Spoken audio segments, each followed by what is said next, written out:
Captivating green eyes, those tender and serene eyes, those never ever mean eyes, they're so loving and true. The sea beneath the blue skies is reflecting your green eyes, and the trees in the woodland keep reminding me too. My heart wherein my love lies is telling me. You know something, Miss Marple? I rather suspect that you and I both share a secret passion. Do we, Mr. Treves? Murder, Miss Marple. Oh.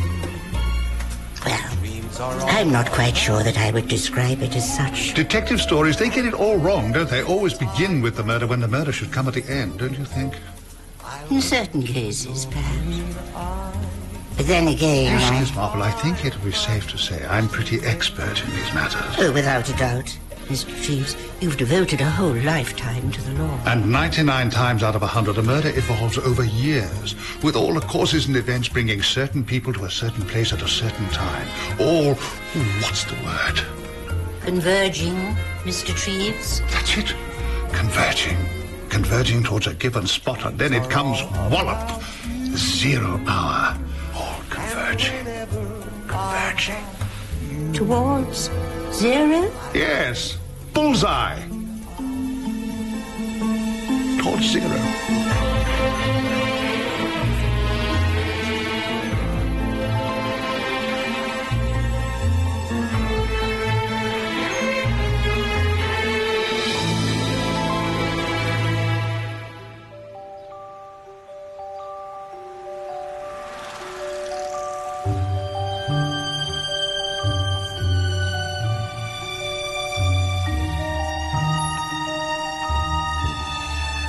I bumped into Bunty yesterday. Did you? She's asked us to join them in Monty in July. And that is simply divine. It's too sickening, we can't. We can't, can we? No, we can't. I don't want to go to dreary old Devon. We have to. I owe it to Camilla. I know, but suck up to her a bit. It's not a question of sucking up. It's a question of affection. Old piles of dosh. You know she hates me. Of course she doesn't. It's all about Audrey, I know it is. Camilla's never forgiven me. She's old. Her generation finds divorce hard to take. She even thinks you behaved badly. I did. Just because Audrey chose to make such a frightful fuss. She had a nervous breakdown. She was playing up. You have to learn to lose gracefully. You have to accept these things. She did. She divorced me so we could marry. Anyway, you two have nothing in common. She's just like a mangled old dishcloth. She gives me the creeps.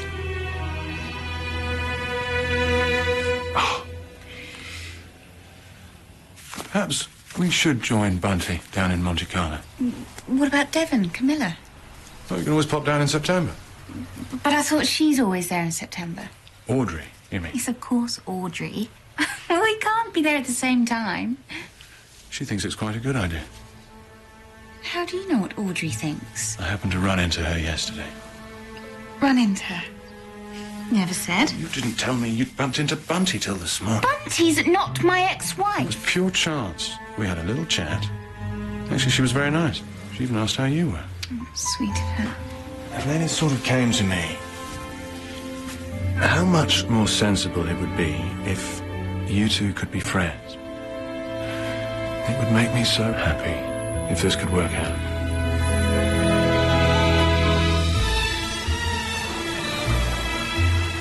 Preposterous.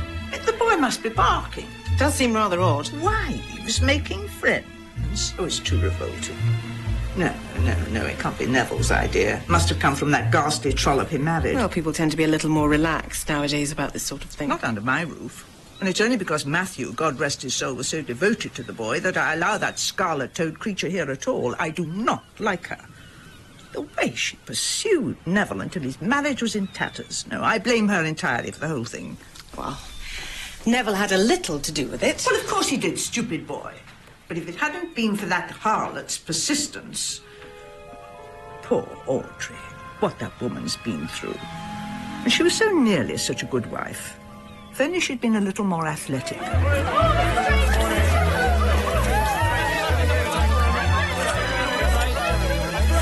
Nowadays, there's simply no... Discretion? Exactly. So girls like Kay Mortimer go around stealing other people's husbands and gad about with entirely unsuitable types like that young man who's always hanging around her. Ted Latimer. Yes. Touch of the Dago, I suspect. Unless he wears makeup, which wouldn't at all surprise me. Well, he's a friend from her Riviera days. And I'd very much like to know how he manages to live the way that he does. By his wits, I would imagine.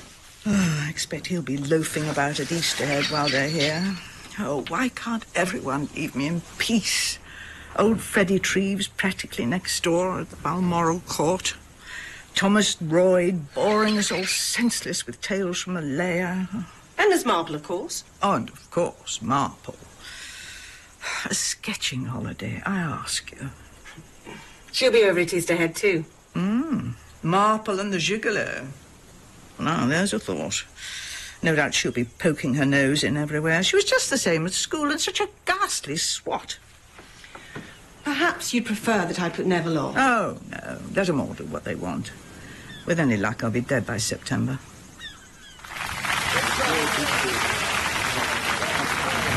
Pierce.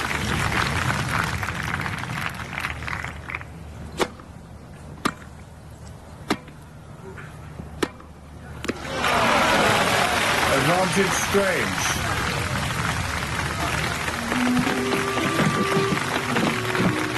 His backhand's good. I'll give him that. I wasn't expecting to see you here. Oh, you know me. Never miss an opportunity. And how's the devoted wife today? Absolutely furious. Pierce. Neville's got it into his head all of a sudden that Audrey and I, mind, that we should become bosom buddies. What on earth for? I haven't the faintest idea. Have you ever heard of anything so stupid? And he wants us all to go on a jolly holiday together down to Camilla's in Devon. I don't know what's got into him. When are you going? September, apparently. It's bound to be her doing. Sneaky little cat. Don't worry, sugar. I'll be there to hold your hand. I'll book a room again at that hotel across the bay. Advantage Merrick. Oops.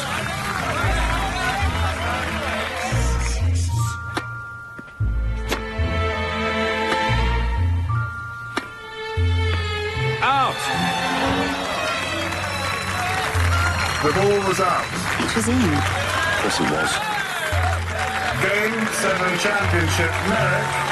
6-3, 2-6, 6-4. That's Neville's trouble. He's too bloody sporting.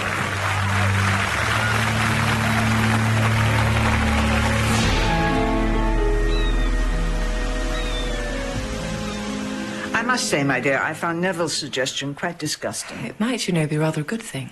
But you can't want to be here with that dreadful woman. It's not that bad, and if Neville wants it. But do you want it? That's the question. Yes? My God. What is it?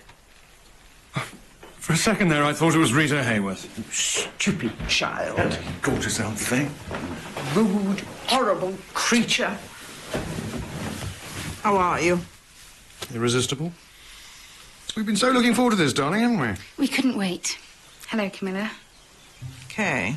Yes. Settled in? Yes, thank you. Naughty boy. This is all perfectly ghastly.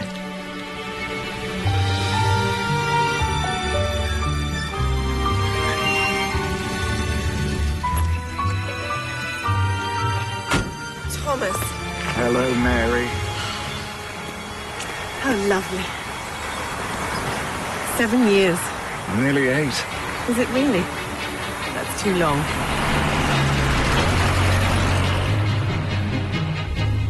How's the plantation? Damned hard work. Rubber, isn't it? Yes, but I'm thinking of branching out into sago. Sago? Well, nothing's changed much around here. Oh, except that vile new hotel.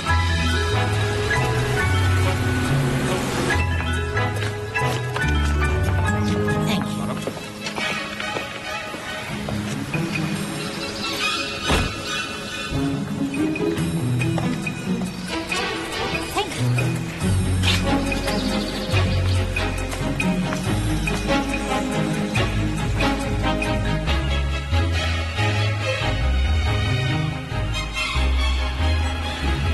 Nice of the old girl to put me up. I hope it hasn't been a bother. It's a godsend, believe me. Audrey's particularly looking forward to seeing you. Is she? Things have been very difficult with Neville and his wife there as well. His idea, apparently. Not a very good one, as it turns out. What exactly is the problem? Well, that's just it. It's hard to put one's finger on. I mean, Audrey's been charming about the whole thing, but one never really knows with her.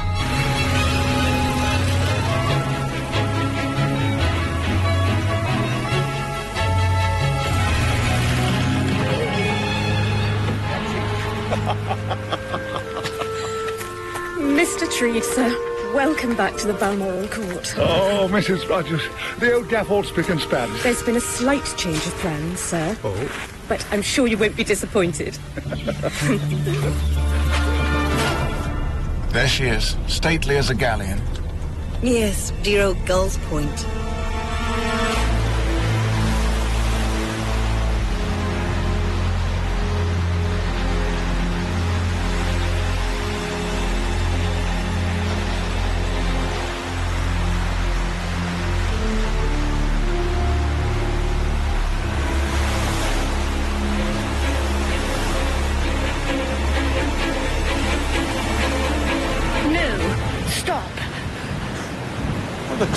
Oh, I'm so sorry.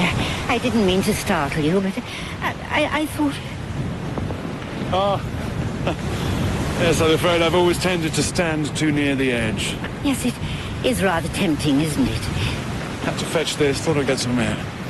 Neville Strange. I know. Jane Marple. I've just popped in to see Camilla and came up here to try a little sketch. Friend of hers, are you? Oh, yes.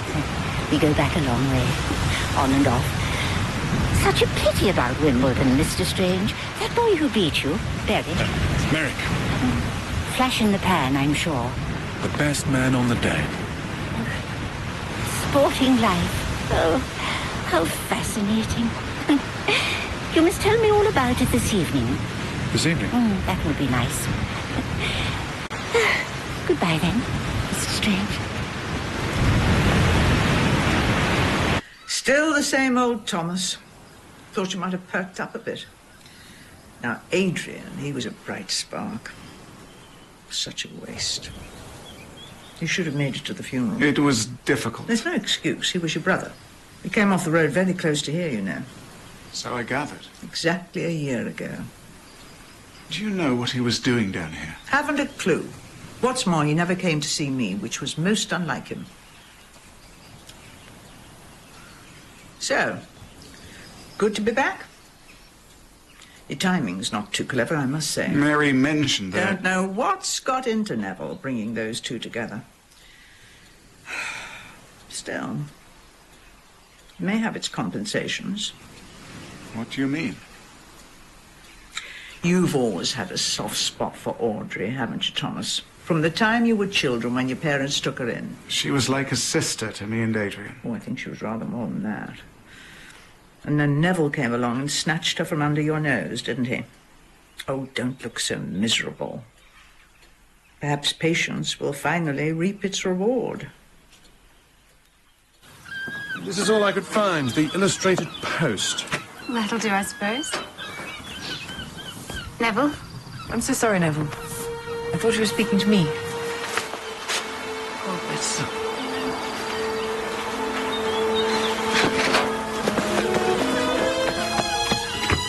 so sorry. Who the hell are you? Royd. Thomas Royd. Oh, yes. The man from Malaya. That's right. Well, if I were you, I'd go back. Pronto. Ah, Royd. Hello there. Strange. You know you'd arrived. Met the wife, I suppose. In a manner of speaking. Yeah. I'd better go now.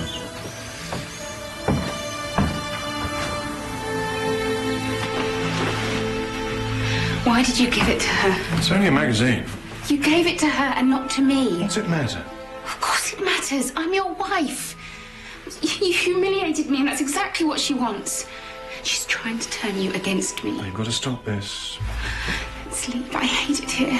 You've only just arrived. Please, Neville. We're staying, and that's that.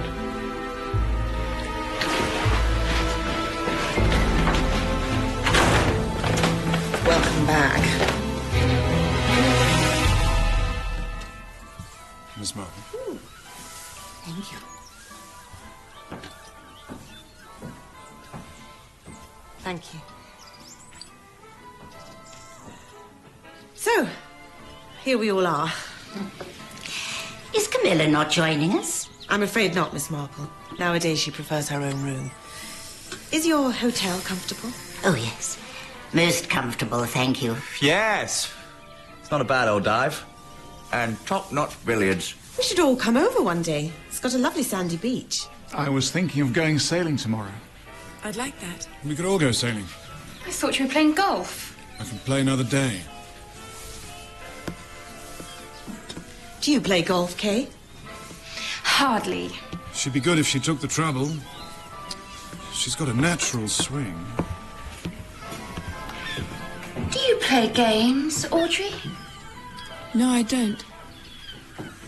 So you and Camilla were at school together, Miss Marple? Yes, indeed. There's a thought. The two of you in boaters and gym slips. How long have you known Camilla, Mr. Treves? Oh, we go back years. Through Matthew, that's how I know her. Matt and I took silk together, yes. And whenever I'm down in this part of the world, I always make sure I see the old girl. Mr. Treves is staying close by at the Balmoral Court.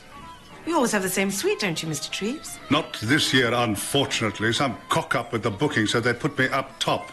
Oh. Good job, they've got a lift. Ticky-ticker, you see. Still, sharp as a knife, eh, Mr. Treves? Oh, yes. I haven't forgotten who I am yet. I say, that Merrick's doing rather well, isn't he? Gave you a damn good thrashing at any rate, eh?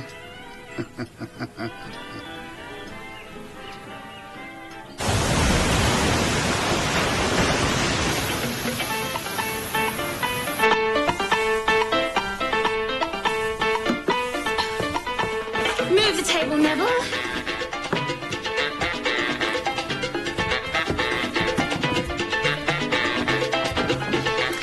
Teddy, dance with me.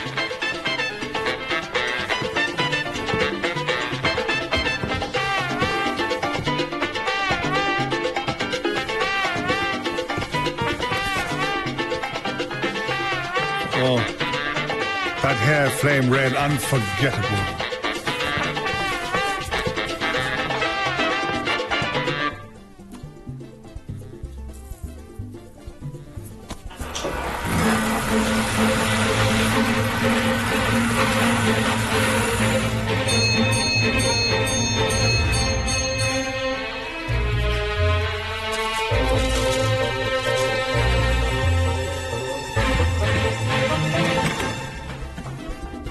Would you care to dance?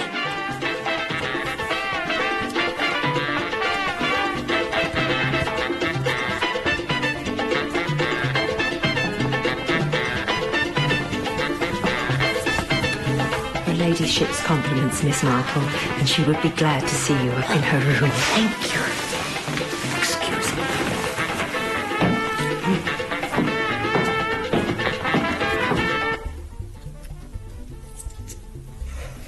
Everyone behaving themselves? Yes. It was the most delicious dinner. I expect the gigolo put that dreadful racket on, or was it the frightful Kay? They seem to be having a good time. It's not a bloody dance hall. Sketching, eh? Been at it long? Nope. But I must say... Always good with your hands, weren't you? Needlework, pottery, all that sort of nonsense. Too fiddly for me. Much prefer to be stomping around a pitch with a stick in my hand. I remember. The only exercise I get now is lifting these damn things to my lips.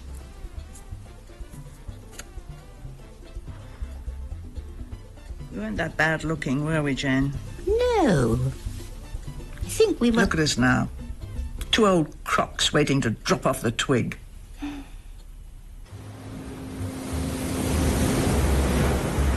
My earring. Oh, sorry. Wait a second. You're pulling. Wait a second. Let me help. So, what do you think to the harem? I'm not sure. I just can't fathom how a chap could leave Audrey for Kay.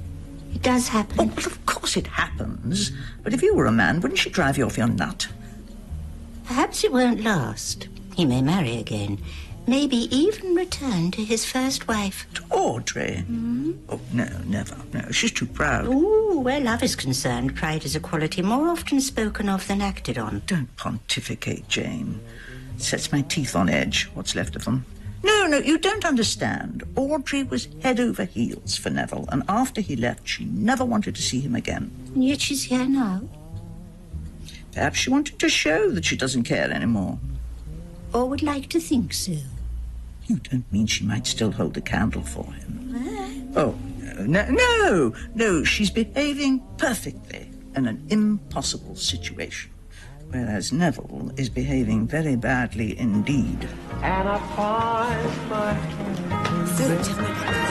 Miss Marple dismissed the royal presence clear for a dance. Oh, that's most kind of you, Mr. Treves. But I think perhaps not. Just as well. Probably killed me. Oh, that young fellow knows his onions. Yes. Quite the professional. Rather decorative, too. I wonder what he does for a living. One can only imagine, eh? I sense you're quite a shrewd observer, Mr. Treves. You're a shrewd observer yourself. You know something, Miss Marple? I rather suspect that you and I both share a secret passion. Do we, Mr. Treves? And what would that be, I wonder? Murder, Miss Marple. Oh. Time for your tonic, my lady?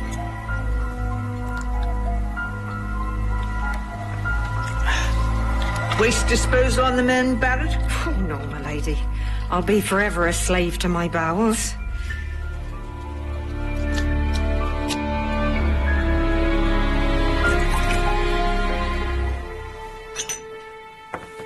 I see they've acquitted the morphine murderer. It was in the Times this morning. Morphine murderer? Jumped the gun calling him that in the first place. Accidental overdose, they decided. You sound sceptical, Mr. Royd. Well, it sounds pretty dodgy to me, where there's smoke and all that. I knew a case once. Oh, perhaps not. Oh, do go on, Mr. Treves. It concerned two children. They were playing with bows and arrows, and one shot an arrow through the other one's eye, and the poor child died. A regrettable accident, the inquest concluded. Was that it? Yes. There was, of course, another side to the story. A farmer, some time previously, happened to have noticed the child who fired the fatal shot practicing. You mean it might not have been an accident at all? Well, I don't know, but it was stated at the inquest that neither child had ever used a bow and arrow before. What did the farmer do? He did nothing. Perhaps he felt the child should be given the benefit of a doubt. But you're in no doubt, are you, Mr. Treves? It was murder, Mrs. Strange. Particularly ingenious and planned down to the last detail. What was the reason? Childish revenge for a perceived injustice. But to keep hold of that intent, quietly practicing day after day, and then the final piece of acting, with the accident and the pretense of grief, that could only stem from the wickedest mind. Well now, there's food for thought. What happened? Change of name. The child is now an adult somewhere in the world. The question is, does that person still have a murderer's heart? It was a long time ago, but I would recognize my little killer anywhere. Surely not. Oh, yes. Because of a certain physical peculiarity. but I best not dwell on the subject. I shall be on my way. Oh, have another drink, Mr. Treves.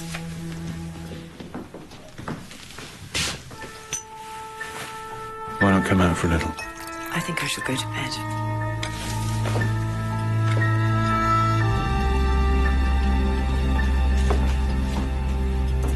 Thank you. Do excuse me. I must see that Lady Tressilian's settled. You've danced me off my feet, Teddy. Simply must go to bed. Good night, everyone. Good night, Teddy. Oh, there's a plan afoot to come to Easterhead tomorrow. Whenever you're ready, Miss Marple. That's very kind of you, Mr. Latimer. I nearly forgot. There's something I have to get from the car. What a restless young man. A friend of Mrs. Strange, I understand. Of Kay Strange, yes. Confusing, isn't it? Having two of them in the house. More uncomfortable, I would imagine, for the original Mrs. Strange. I expect so. You were brought up together, weren't you? You and Audrey Strange. Yes. You must know her well. Why did she come, Mr. Royd? I suppose she didn't like to refuse. I wonder why he would be anxious for such a reunion. I really don't know. It's stupid of him, if you ask me. Good night. Good night. I'm so sorry about that. Your coat, Miss Marple.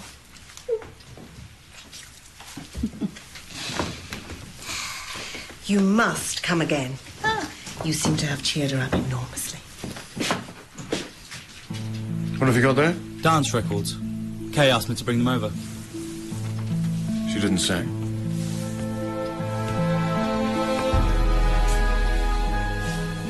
Ted?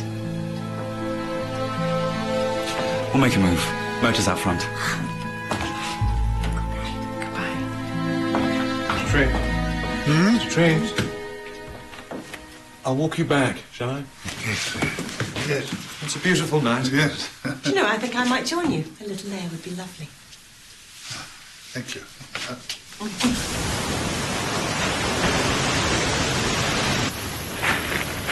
Delightful evening. Miss Alden. Most instructive. Instructive? Hear that, man? We old fogies, you know, notice quite a lot. You don't have to tell me, Mr. Treves. Oh, Thomas, you gave me a shock. Been down to the ferry for a bit of a walk. No nightmare. Shh. Quiet as the grave, which is perhaps why I feel so more at home. Damnation. What's wrong? Lives out of order. I'm going to have to walk up. Well, you could always come back and stay the night. Nonsense. Fit as a fit. As a fiddle. Let me come up with you. I wouldn't hear of it. If I go slowly. Slowly. One step. Two step. Up the wooden hill. Good night, ladies. Good night, sweet ladies. Good night, Mr. Treves. Good night. Good night. Good night.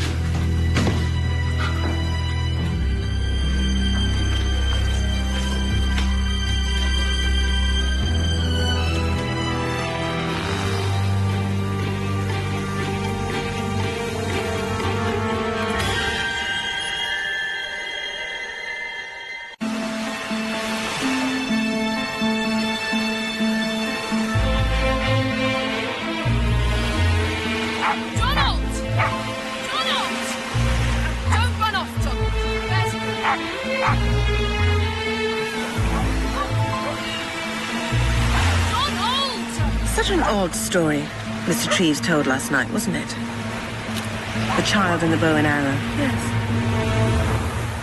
It sent a shiver up my spine. He's such a funny old stick. Oh, Teddy! Kay and Ted go quite well together, don't they? I suppose they do. They like the same things, have the same opinions.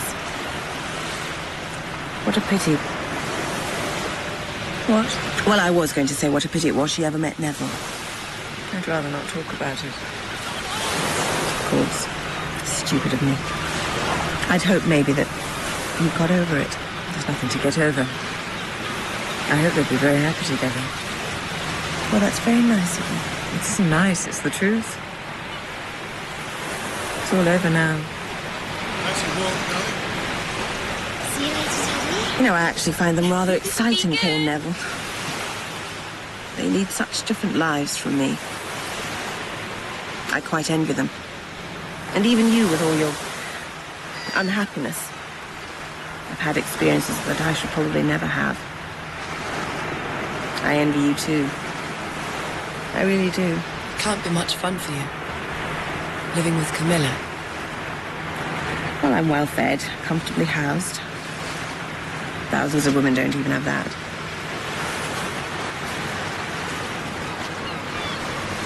Poor old Thomas. I'll go and have a word.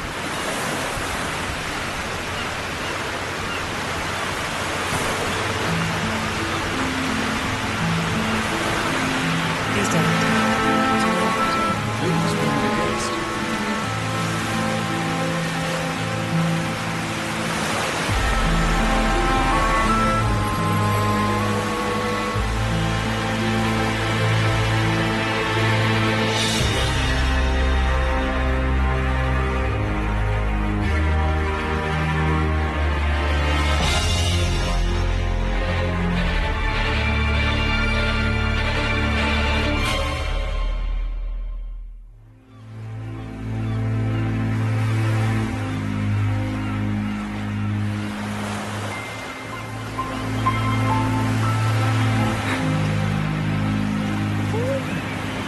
Mr. Latimer? May I? Of course. You've been deserted, I see. Yes. She's been claimed by her legal owner. You enjoying yourself down here, Mr. Latimer? As much as I'd enjoy myself anywhere. They don't like me, Miss Marple. The Gull's Point mob. I'm an outsider, see, and they don't take to outsiders. You don't take much to them, I suspect. What is it particularly you don't like about them, Mr. Latimer? They're smug. That's what I don't like. Really pleased with themselves. Shut off from the common herd. I'm sorry you feel like that. It's true, though. Perhaps they may from time to time appear, as you say, somewhat smug, but really, you know, inside, I'm sure they're quite human. Whatever their faults, I don't believe malice to be one of them. You're not very happy, are you? Have you always been in love with her? And she? Thought so. Until Strange came along. You're still in love with her?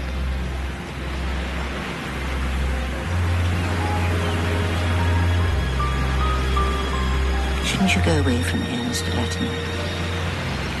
You're only letting yourself in for more unhappiness.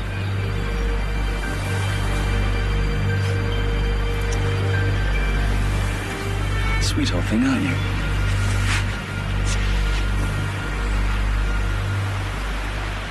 By the way, I've got your earring. Oh, good. I hate being without earrings. Why is that? Because of this. Oh, yes, old bouncer bit you. He had a sore paw or something. Yes. And I stupidly bent down to stroke him. I was very young. It was just after your family took me in. It was quite nasty, but you can hardly see a thing now. But still, I know it's there.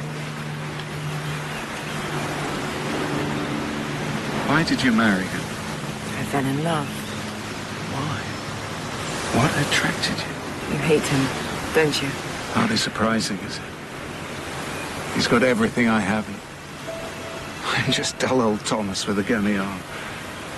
And he married the only girl I've ever cared for. But you've always known that, haven't you? I know you don't care for me. Even as children, you preferred Adrian. He had a schoolboy crush. Wish to Christ it had been me in that car and not him. Don't, Thomas, please. There's something I don't understand about that. About what? Adrian's death. Well, it's really very simple. He died in a car accident. What was he doing down here? Why didn't he visit Camilla? How should I know? I'm beginning to think it isn't so simple as just another accident on a country road. Hello, Audrey. Royd. I'll stretch my legs.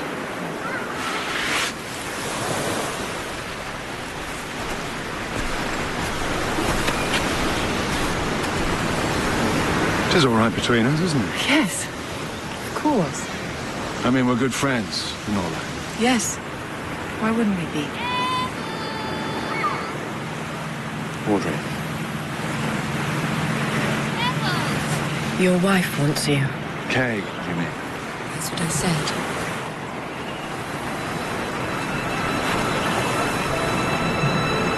You're my wife, Audrey.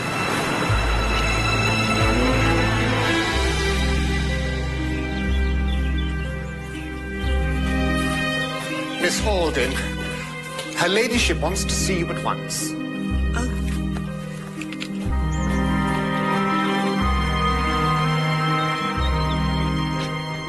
Oh, Mary, I'm so glad you're back. Camilla, what is it? It's Freddie Treves.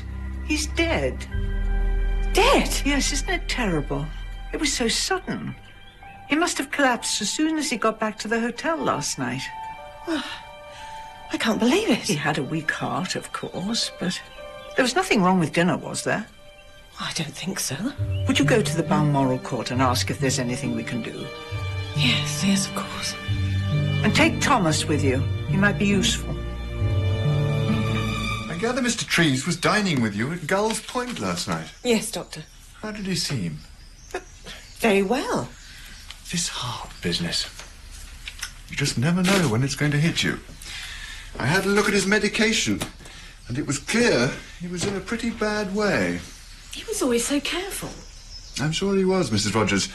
But any extra strain, however slight, and bingo. Such as walking upstairs? Absolutely.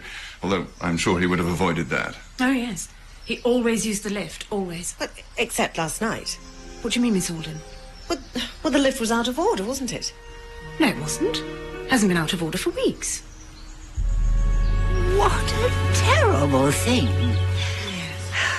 Perhaps it was some sort of misunderstanding or a practical joke. It's not very funny. One of the guests, or maybe one of the porters. Poor Mr. Treves. Well, as the doctor said, he did have a very weak heart. You bastard! Oh, dear. This is not what you think. It's exactly what I think. You just can't keep away from her, can you? Oh, for God's sake, Kay. I'll leave you alone. Yes, I wish you would. Yes, that's right. Run away. You've got what you wanted. This has absolutely nothing to do with her. Blame me if you like. Oh, I do like making me look like an idiot. What sort of man are you? A pretty poor one. You come after me, you divorce your wife. It's no good, Kay. We don't belong. I won't let you go back to her.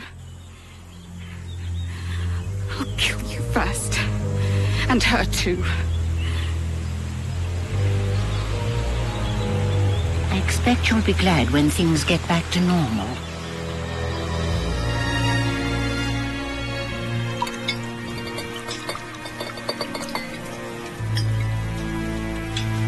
Do you still play the piano? I'm afraid I've let it slip. Used to play rather well. So you like music? I've often wondered how you could manage an octave. Your hands are so small. I've got a long little finger. That means you're selfish. Is that true? Yes, it is. If you're unselfish, you have a short one. Your left hand's what you're born with, and your right hand's what you make of your life. Now, Neville here is a very interesting case, aren't you, darling? Look how small his left-hand little finger is. Whereas his right one's really quite long. Which shows just how selfish he's become. An old wives' tale. And you know all about them, don't you? How long is it now you've been with Lady Tressilian? Oh, well, I came when my father died, so going on 15 years now. I'm 35, if that's what you want to know. No, I wasn't meaning... I've had this since I was very young. It's rather ridiculous, isn't it? I wonder what Mr. Treves would have to say about it. Tell us about your arm, Mr. Royd. It happened when I was a child. I was jammed in a door during an earthquake. It left me rather lopsided. Stop it, Mr. Roy, please.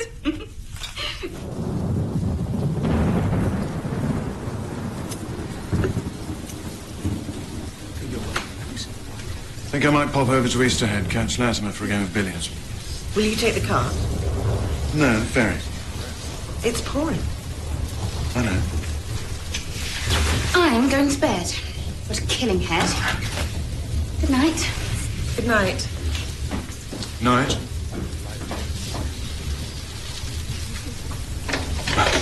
Better be on. If you please, sir, Lady Tressilian would like a word.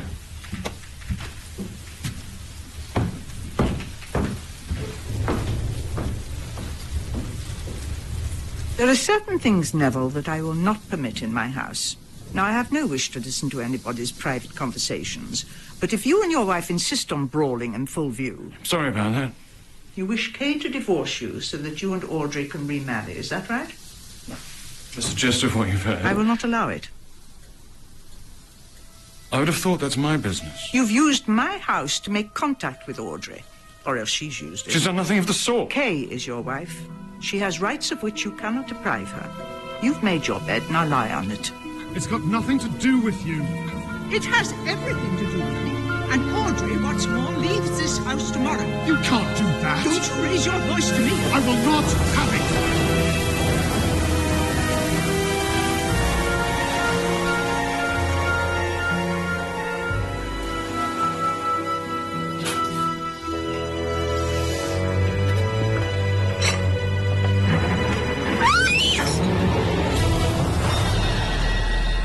The first blow smashed the bone and killed her.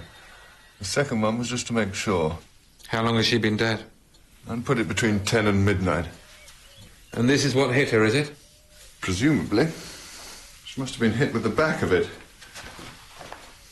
Well, that's a bit awkward. Damned awkward. The whole thing's awkward. She was struck, you see, on the right temple. Whoever did it must have stood here on the right-hand side of the bed, looking towards the head of the bed. There's no room on the left. Left-handed? That's the easiest explanation. The Niblick's right-handed, sir. Perhaps it didn't belong to the man who used it, sir. Supposing it was a man. It's heavy enough for anyone to have landed a terrible swipe. But you couldn't swear this was the weapon, could you, Doctor? I'd need to analyse the blood and the head. Do you think she was awake when she was hit? She looks fairly astonished. Unless she slept like that. Oh, lovely set of prints, sir. Obliging chap. He leaves you the murder weapon, good set of prints. It's a wonder he didn't leave you his card. I'd better see to Barrett. Who? Lady Tressilian's maid. She was found in a coma early this morning by the young housemaid Alice. She's the one who found the body. She'd been doped with barbiturates. How'd she know? She could have rung for help till she was blue in the face. Her maid was out for the count. Someone had spiked her cenopods. Well, I've not heard that one before. So someone who knew all the household routines. That's where you come in, old chap.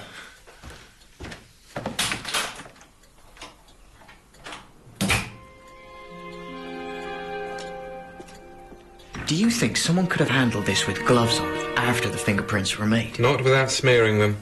These are clear as day, sir. Big beauties they are. Too big for a woman, do you reckon? I say so, sir. That bell pull. I'm quite fit.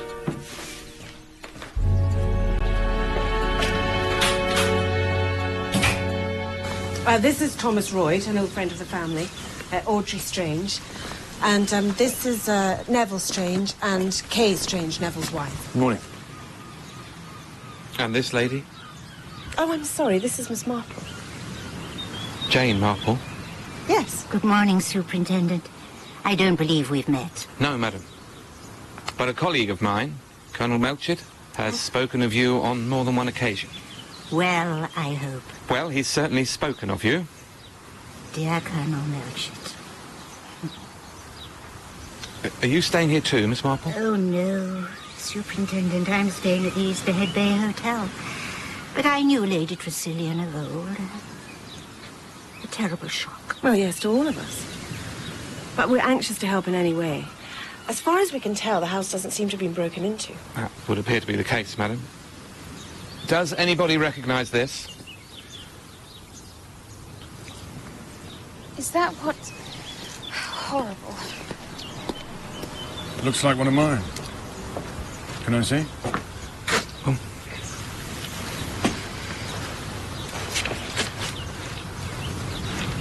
Yes, it is. Golf as well as tennis, sir.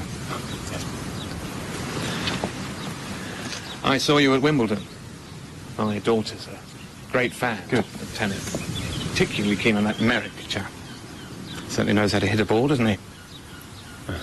So, ladies and gentlemen, if you've no objection, we'd like to take your fingerprints. It's purely a matter of routine, you understand. If you'd care to make your way into the study, you'll find Detective Sergeant Jones waiting in there with his kit.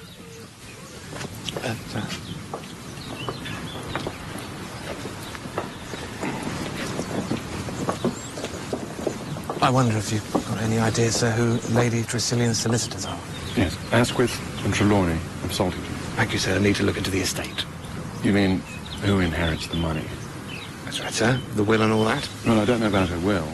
I don't think she had much of her own, but as to the bulk of her property... Yes, Mr. Strange? It comes to me and my wife, under the will of her late husband, Sir Matthew. He was my official guardian, you see. He and Lady Tressilian looked after me when my parents died. He left the estate in trust for his wife only during her lifetime. Any idea of the amount? Not offhand, no.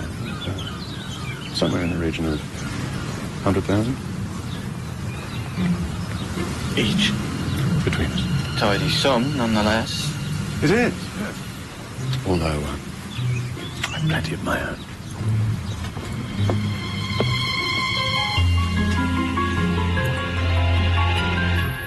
At what hour did Mr. Strange leave the house?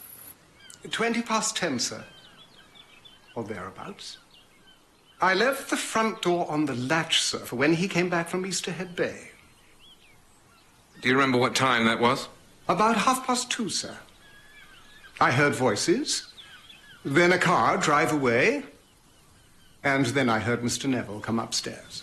You heard something? I couldn't help it, sir.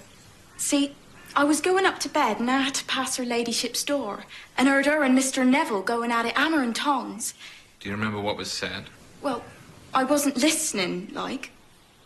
Of course you weren't. Perhaps you might have caught the odd word. Coffee, Thomas. No, thank you. Something stronger, perhaps?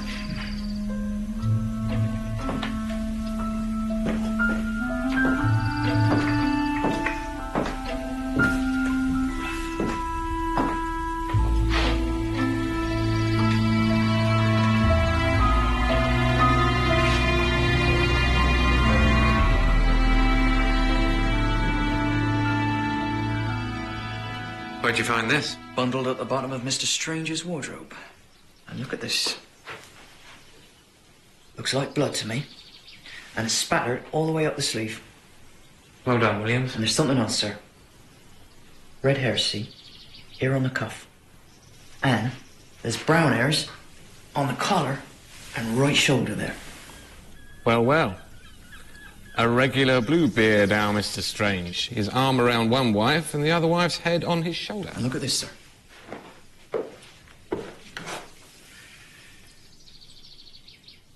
Could mean he was trying to wash the blood off.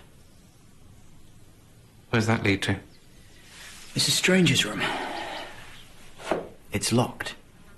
On this side? The other. On her side, eh?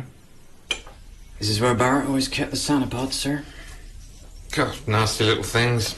She used to put them in the soak at midday, and they stood there till she went to bed. So anybody could get at them. No prints on the packet, I suppose, or the glass? Only Barrett's, apparently. Easy enough just to drop the stuff in, anyway. An inside job, don't you think so? Excuse me, sir. But I've done all the prints, and only one set matches those on the niblick. Neville Strange's, I presume.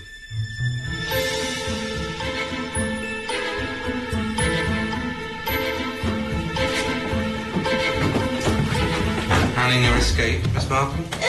Superintendent. You shouldn't really be up here, you know. That's why I'm on my way down. Now, there was something I was going to tell you. The thing is, Miss Marple... About the night before last. Ah, yes. Poor Mr. Treves. We were dining at Gull's Point. Is this something that could wait, do you think, Miss Marple? No, I'm quite sure it couldn't, Superintendent. And after dinner, Mr. Treves told us a most tragic story that occurred some years ago. 2 children playing with bows and arrows, and one of them ended up dead, shot through the eye. Dear. Yes, I know. Accidents will happen. But that's just it, Superintendent. Mr. Treves was convinced that it was not an accident, even though the child was acquitted, but quite intentional, planned down to the last detail. Miss Marple, we really must... Because of a certain physical peculiarity, he'd recognise the murderer anywhere. Did he specify what? I'm afraid he didn't.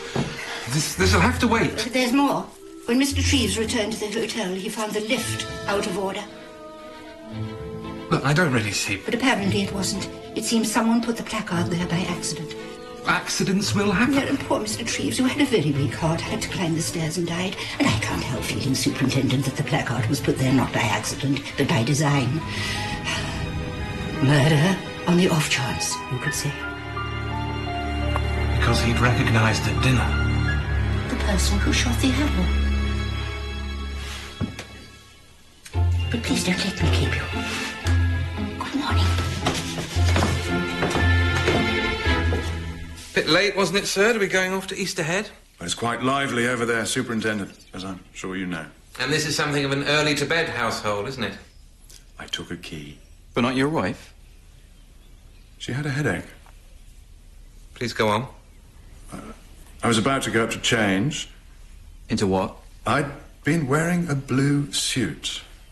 My best, as it happens, and as I proposed taking the ferry, I thought I'd change into an older one. Dove grey, anthracite lining, double-breasted. We just like to get everything clear, sir. Do continue.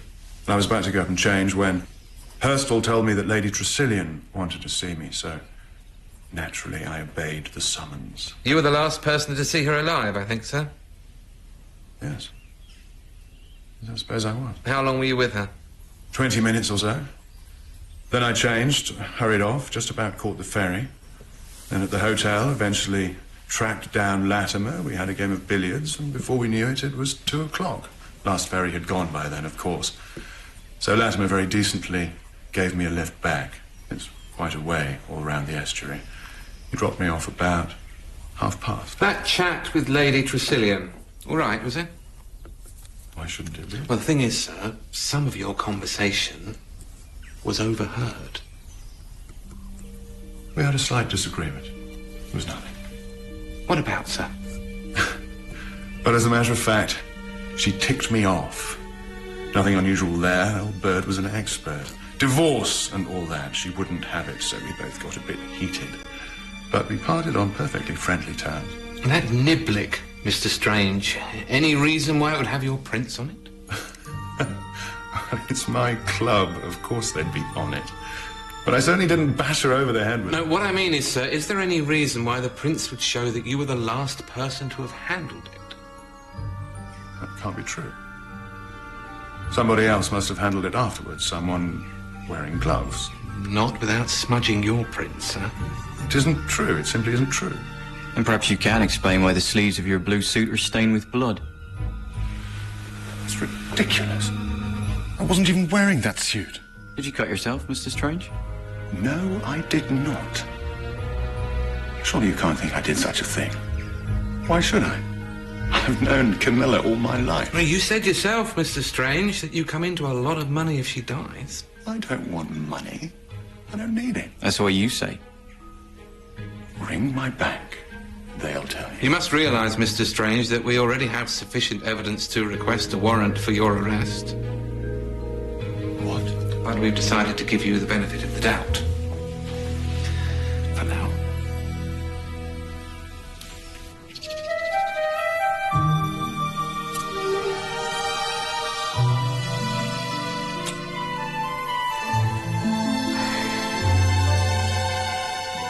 I had a headache, so I went to bed early. The next thing I knew, that wretched girl Alice was screaming the house down. Your husband, Mrs. Strange, did he happen to pop in to see how you were before he went off for the evening? No. So you didn't see him from the time you went to bed until you got up this morning, is that right? Yes. I noticed the door between your rooms was locked. Who locked it?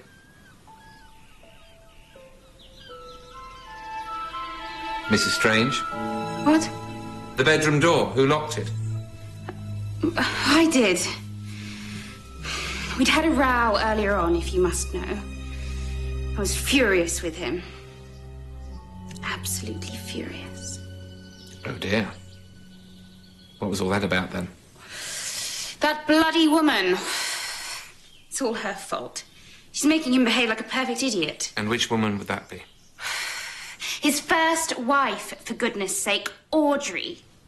She got him down here in the first place. Neville says it was his idea, but it wasn't. It was she who put the idea into his head and made him believe he'd thought of it himself. Why would she do a thing like that? Because she wants to get her hands on him again. She's never forgiven him for running off with me. And this is her revenge. She's got him wrapped around her little finger. Why didn't you object to coming here, Mrs. Strange? Because it would have looked as though I were jealous. Aren't you? Well, of course I am. I've been jealous of Audrey from the start. And Neville's always felt guilty. Could never quite forget her. Anything you'd care to add, Inspector?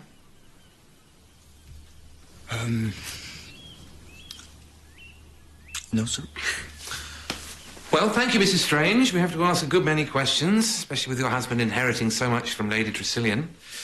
£50,000. As much as that? Oh, how very generous. We get it from old Sir Matthew's will, don't we? You knew all about it then? Oh, yes. He left it to be divided between Neville and Neville's wife after Lady Tressilian's death. I must say I didn't like her.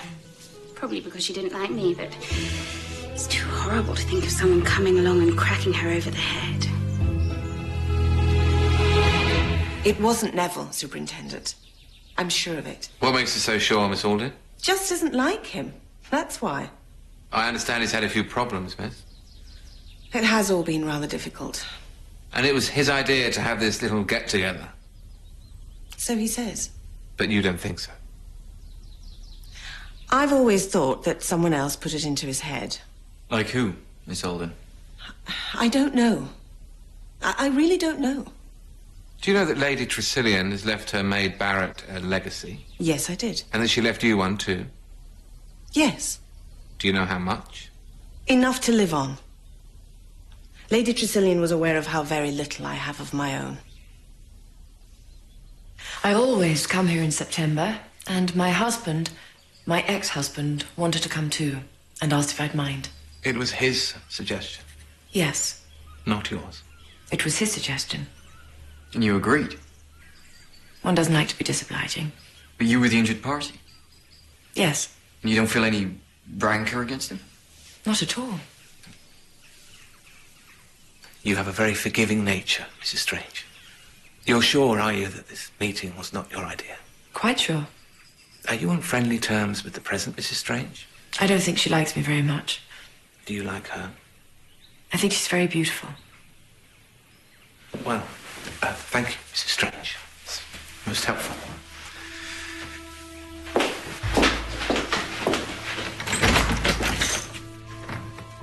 You're wrong about Neville, you know. We were married for 8 years. He would never kill anyone for money. I do wish you'd believe it. Notice any peculiarities yet, sir? They're all bloody peculiar, if you ask me. Audrey's a distant cousin. She lost her parents when she was 9, and my family took her in. She and the second Mrs. Strange haven't been getting on too well, have they, sir? I can't say that I've noticed. You know we found Mr. Strange's fingerprints on the weapon?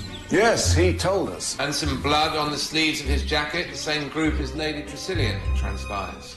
Do you think he did it, Mr. Roy? I think it's most unlikely. Can you think of anyone who seems more likely? No, I can't. Don't loiter.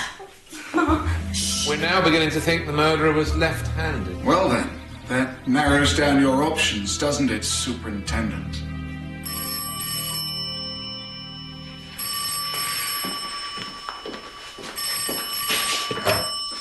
Tipping. We're on our way. I'd taken my senner and was getting into bed when my lady's bell rang. Did you notice what time it was? 10:25. Then as I went down, I spotted Mr. Neville on the stairs. He was just going out. Did you see what he was wearing?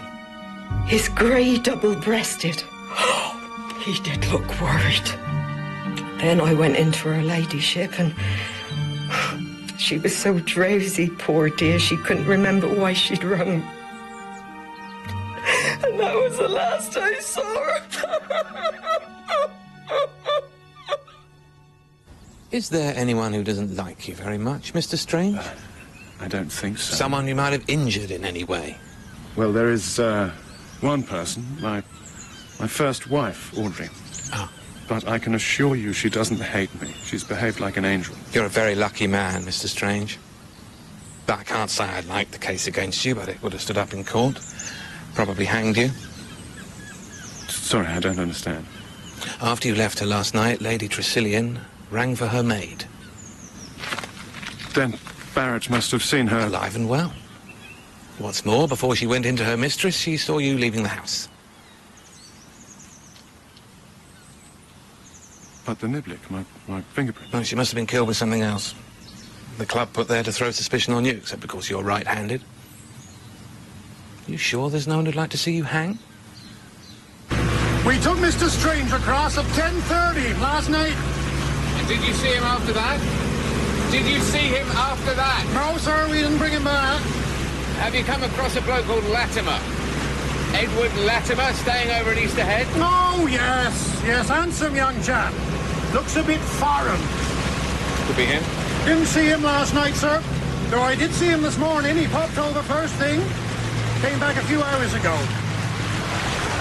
Waiter. Neville came over last night. He was very down in the mouth over something. Told me he'd had a row with Lady Tressilian. And I know things have been a bit ropey with him and Kay. He seemed quite glad to see me for once. Couldn't find you at first, I understand. Can't think why. I was here. All the time, sir? Well, I may have strolled out for a bit. Do you know, there was a real stink here last night. Strange noticed it too. Drains, I suppose. Or a dead rat. Under the floorboards. So when Mr. Strange had found you... We played billiards, we had a drink or two, and then I drove him back. He'd missed the ferry by then, and I dropped him off around 2:30. Oh, just one more thing. You popped over to Gull's Point this morning, didn't you? Yes. Any particular reason? To pay my respects.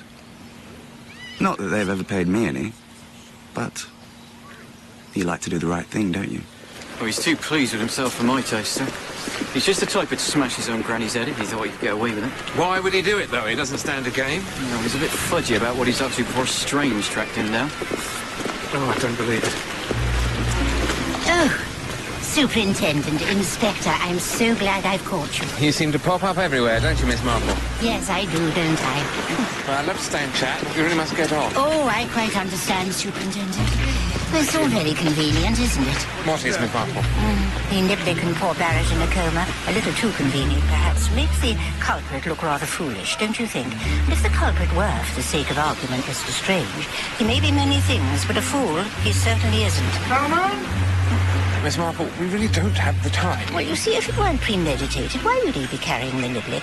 And just supposing it was Mr. Strange, purely hypothetical, of course, he'd have had to have been very cross indeed to have suddenly lashed out. And this is a man known for his even temper. It's the ferry, sir. And if it were premeditated and he drugged Barrett so she couldn't hear the bell, why on earth would he leave the niblick for all to see? Doesn't quite add up, does it, Superintendent? All aboard the ferry! Oh. Something else. Sir, we've got to go. Knobs. I beg your pardon? The fender knobs in the bedroom next door to the first floor bathroom. I popped in there this morning by mistake, and one of them seemed to be different from the other. Of course, it might have been my imagination. Please don't let me detain you. You don't want to miss the boat now, do you?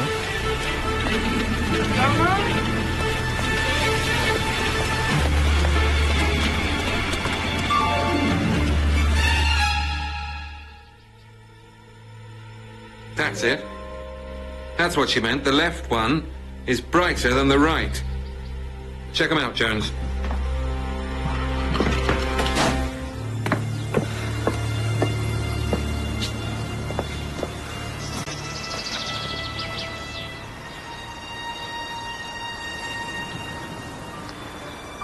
I'm worried, Thomas. Really very worried.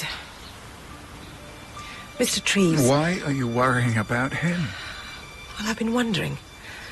That story he told about the child who shot the arrow. Well, why exactly he told it?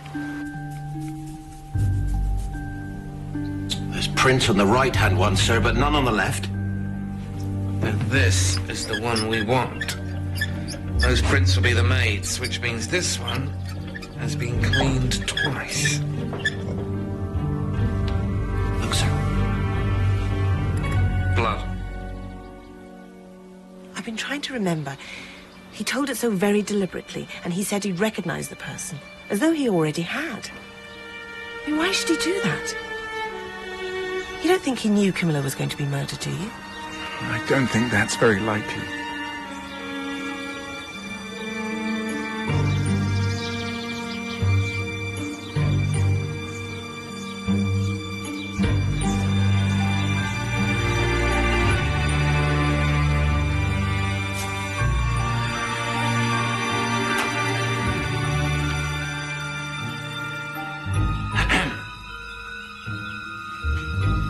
A word, if I may, sir. It won't take a minute.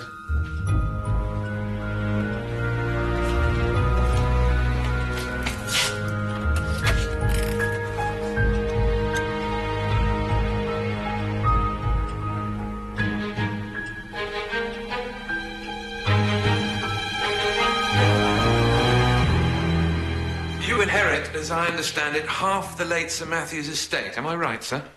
Yes, that's right. Who inherits the other half? I told you, my wife. Yes, but which one, Mr. Strange? Audrey, of course. She was my wife when the will was made. The bequest is quite simply worded. Our divorce makes no difference whatsoever. I take it Mrs. Audrey Strange is fully aware of this? Yes. And the present, Mrs. Strange? Kay? I expect she is. We've never really talked much about it. I think you'll find, sir, that she's under the misapprehension that the money comes to you and the present, Mrs. Strange. How extraordinary. Well, you know, now I come to think of it, she has mentioned it once or twice, but I always assumed she was just associating herself with my share of it. Amazing, isn't it, sir, how husbands and wives can go on to one another without having the faintest clue what either one's rabbiting on about. Well, it doesn't matter much anyway. It's not as though we're short of money. Whereas it will make a big difference to Audrey. But surely, sir, since the divorce, she's been entitled to an allowance. Too proud, Superintendent. She's always persisted in refusing the allowance I wish to make her. Now, that is interesting. Thank you, sir.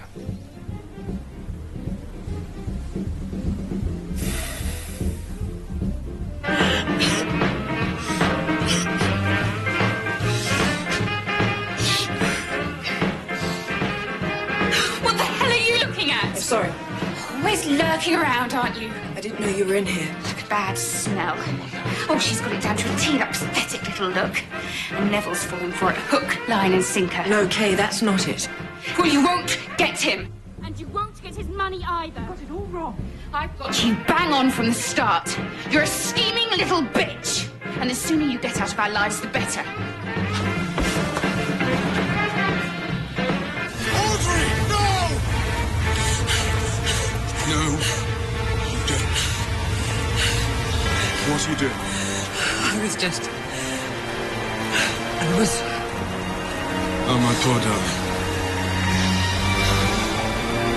There's nothing I want anymore. You're so unhappy, aren't you? You're shivering. Audrey, I understand. I do understand.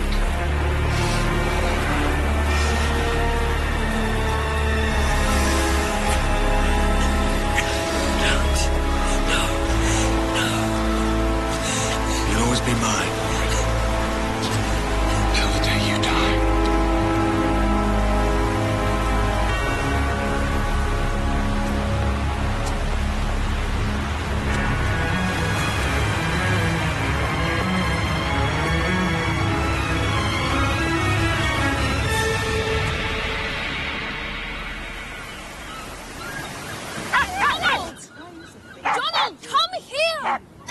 dear, oh dear. Oh, Donald, you are naughty. Down! Oh, he's very excited, isn't he? I'm so sorry, Miss Marple. He just seems to be getting worse and worse.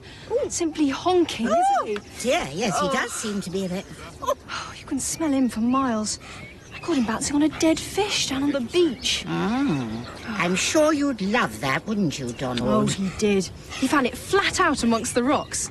I tried washing him in the sea, but it didn't make a bit of difference. He needs a good soaping, don't you, Donald? Do you know, I smelt exactly the same thing in the billiards room the other night. Donald had run off again, naughty boy. I looked simply everywhere for him. When I popped into the billiards room, it hit me. Phew! I still couldn't find him. Which night was that, Miss Brinton? Oh, I can't remember exactly. But that nice Mr. Latimer was there, with the tennis player. Swoon. The same smell, you see? Oh, Donald, really? Oh, Donald, behave! Oh, I'm so sorry.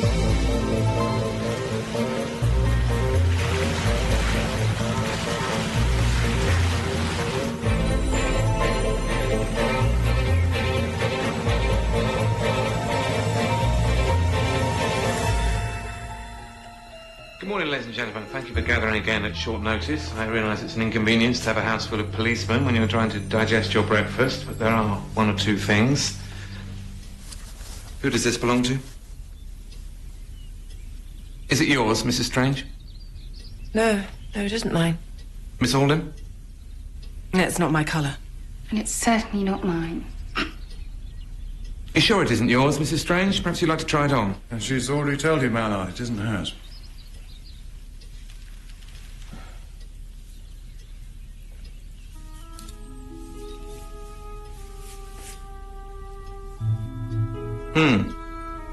Snug fit. Maybe it is mine.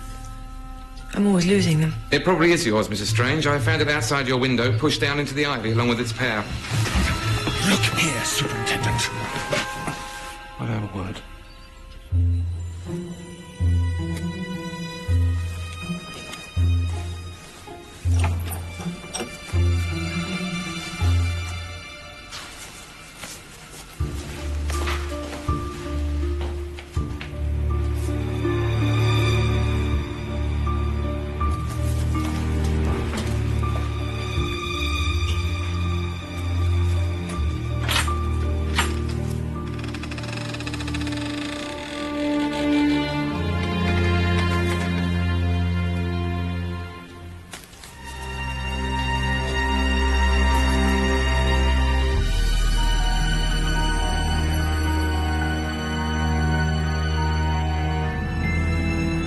We've been finding some very curious things, Mr. Strange.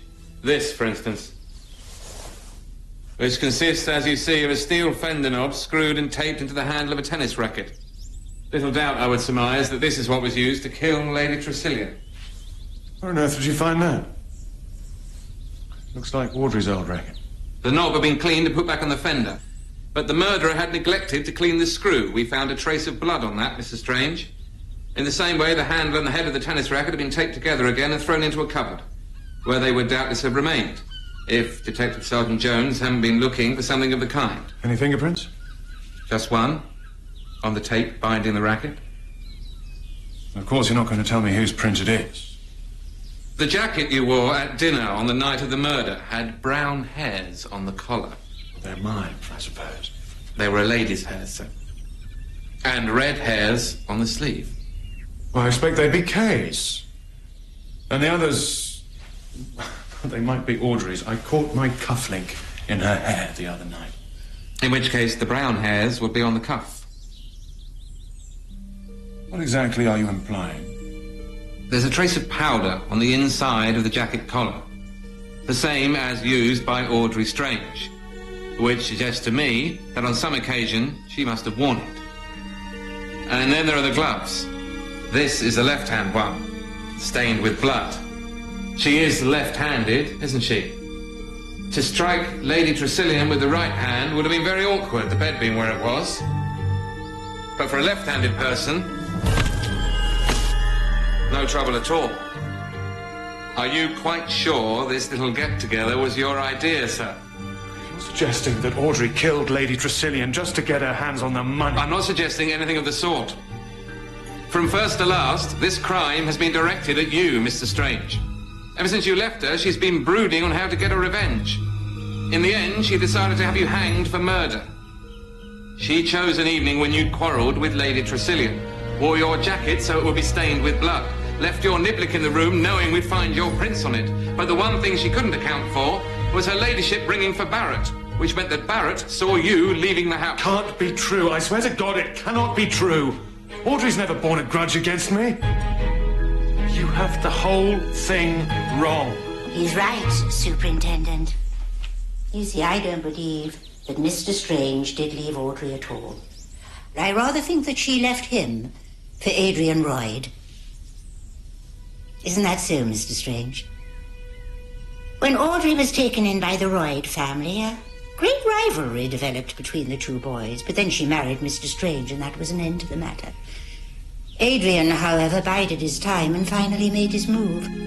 They planned to run away together. Then Adrian was killed in a car accident. That is the reason Audrey went to pieces. Mr. Strange behaved with the utmost chivalry. He arranged that she should divorce him and that he would take the blame. I didn't know anyone knew. One hears things, sees things, gradually a picture forms. So, Audrey has no reason to hate Neville Strange. On the contrary, she has every reason to be grateful. And when he arranged this visit, she didn't feel she could refuse. Audrey Strange, Superintendent, has no motive. Motive's one thing, facts are another. Facts showed that I was guilty not so long ago. Am I being asked to believe that there's someone who hates both you and Audrey Strange? Someone who, should the plot against you fail, have laid a trail that led directly to her? Do you know of such a person, Mr. Strange? Do you, Miss Marple? Superintendent, may I have a word, please? In private.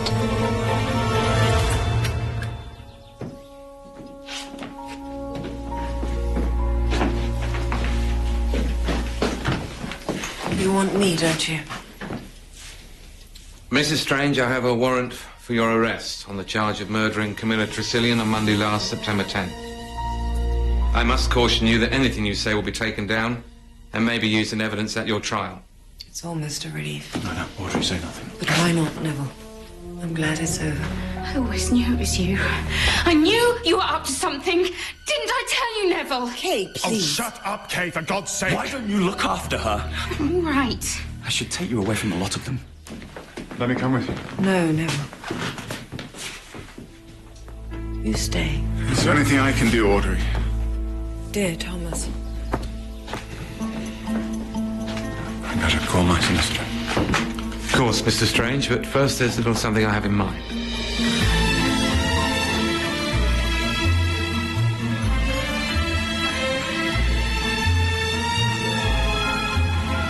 I have things to do, Superintendent. I hope this won't take long. It won't, miss. I wish you'd tell us what you're up to, Mallard. Will do, sir. Don't you worry.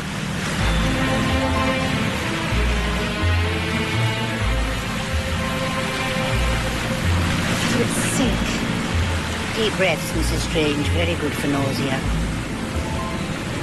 Well, ladies and gentlemen, what a very odd case this has been. One of the oddest I've ever known. And in keeping with the pervading oddness, I'd like to ask Miss Marple here to take the floor. Miss Marple. Thank you, Superintendent. What the hell is this? A WI meeting? The sooner you shut up, Mr. Latimer, the sooner we can get back. I'll be as quick as I can, I assure you. Poor Mr. Treves, the night he died, said something quite pertinent. The detective stories usually begin with the murder itself, but from his long career at the bar, he'd observed that murder usually comes at the end. 0 hour, he called it, and it's 0 hour now. Lady Tressilian's death, you mean? No, Miss Alden, not Lady Tressilian's death. I'm talking of the murder of Audrey Strange. You see, this is a crime that has long been planned down to the smallest detail, with one object and one object only. That Audrey Strange should be hanged by the neck until she was dead. And very cunning it was, too. First, there was the faked evidence against Neville Strange. Which we were meant to see through. Yes, indeed, and having been presented with one lot of faked evidence... It wasn't thought likely we'd consider a second edition. But when you come to look at it, all the evidence against Audrey Strange could have been faked. The weapon taken from her fireplace, the gloves hidden in the ivy, the prints found on the roll of tape taken from her room. And then there was the way she behaved when she was arrested. Practically admitted her guilt, didn't she? But if Audrey was a victim, why arrest her? I have to do my duty, sir. We have to act on the evidence, and at the time there was no evidence to the contrary. Until Miss Marple came along. Quite by chance, I was, chatting to a fellow guest at the hotel, a young lady by the name of Diana Brinton. The girl with that pesky little dog? Yes, Donald. Donald? A pleasant young girl, but possessed of rather a fanciful imagination. She reads a lot of historical novels, you see. And she happened to mention seeing late one night, the night of the murder, in fact, a figure on the other side of the bay. A figure? What exactly do you mean? Well, a figure. A figure getting out of the water and climbing a rope which hung from a window up there. Well, I, of course, thought nothing of it. It was late at night. She may have been half asleep, and as I say, she has an active imagination. But in the light of later events, I began to think there might be some substance to what she'd said. So it was an outsider after all? Someone who came from the other side of the river, yes. Someone who wasn't seen between 10:30 and 11:15 that night, and who might have swum across and back. Hey, Mr. Latimer. But I can't swim. Everybody knows I can't swim, Kate. Tell them.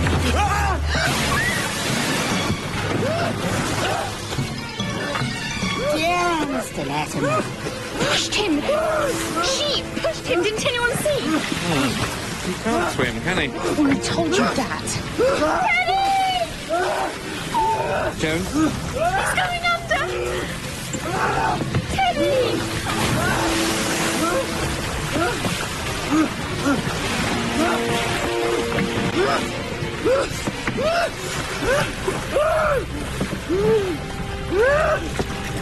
Teddy. Oh, Teddy. Oh, Teddy. See what you've done. Are you all right, Mr. Latimer? Oh, he's not all right. You might have killed him. No chance of that, Mrs. Strange. Jones here is highly proficient in the life-saving department.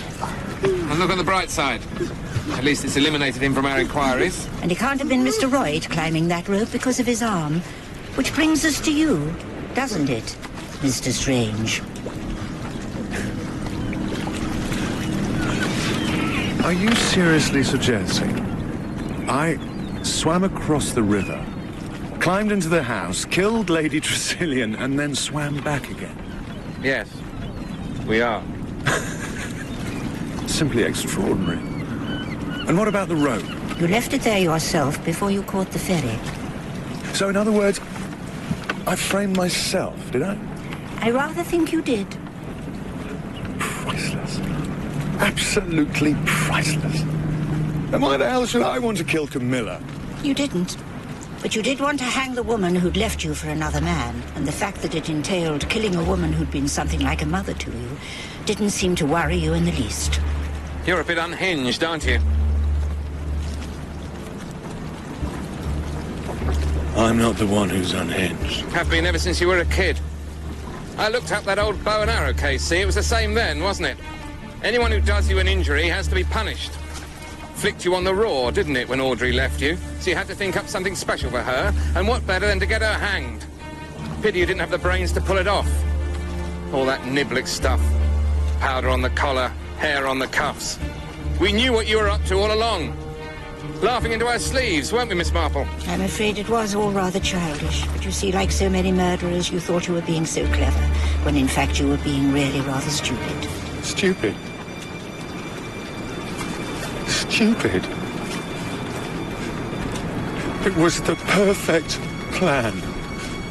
Worked out to the last detail, and you never would have guessed it if you, Miss Marple, weren't such an insufferable busybody. Watch it, Strange. And if that old fool Treves hadn't set you all thinking. Because he recognised your long little finger, didn't he, Mr. Strange? Which is why you rushed round to his hotel and put the sign on the lift, knowing full well the state of the poor man's heart. He deserved it. And so does Audrey. She deserves everything she's going to get. How dare she run off and leave me? Me! For that miserable little bastard, Adrian Roy. He shall hang. You've got to hang her. And I want to be there to hear her lousy neck crack. I was afraid of him as soon as we were married. A word or a look. But then I'd fancy I'd imagined it and that I was mad. And so it was for years, until Adrian reappeared and told me he still loved me, and suddenly my world fell into place. We were planning to run away together. And that's why he was down here just a year ago. But the day I went to meet him, he never came. Killed in a crash. And I can't help thinking that Neville had something to do with it. I think you might be right. Neville was very solicitous, said no one need know, and that I could divorce him. I felt so grateful, but I never felt I'd really escaped. When he suggested we should all come down here, I couldn't refuse. The story Mr. Treves told, the out-of-order sign on the lift, even when Camilla was killed, I didn't make the connection. When did you realize? When he was cleared. I saw him looking at me, and I knew. And you, Miss Marple? One thing, then another. The smell in the hotel, for instance, which that girl recognized in the billiards room when Mr. Strange was here. It suddenly came to me perhaps he himself was the source of it. And I could only think of one way in which he would have come into contact with a dead fish.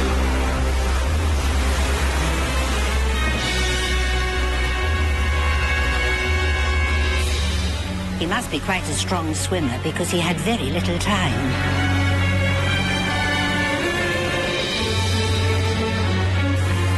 My theory was confirmed when I saw a piece of wet rope in the box room. Then, after he'd got back into the house, he put on his other suit, took the weapon which he had fixed beforehand, and made his way to Camilla's room.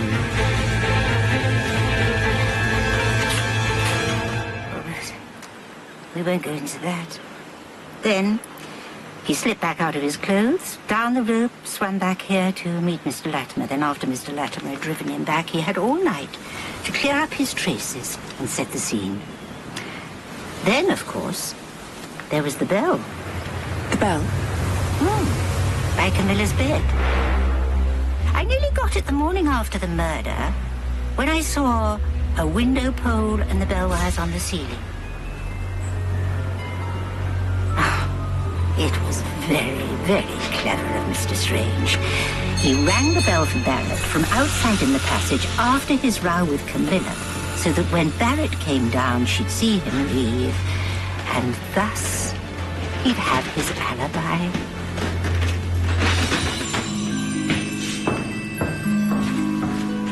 Poor Camilla didn't know what she'd rung for because she hadn't rung at all.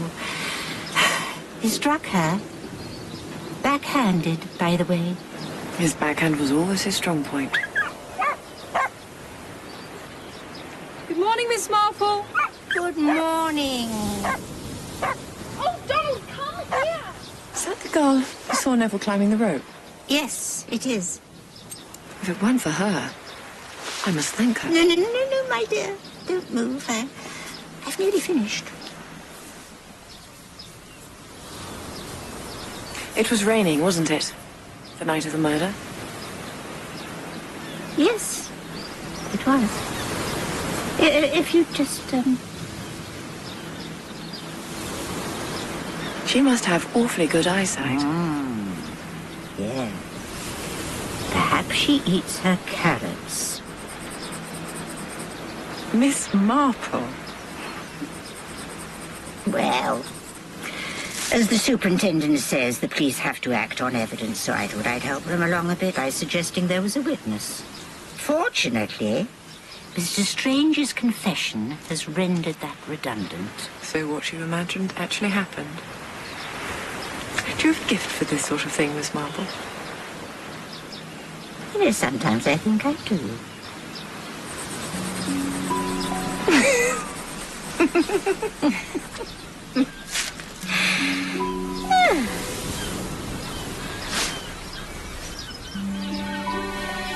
Miss Marple, would it spoil your sketch if I... No, no. Of course not, my dear.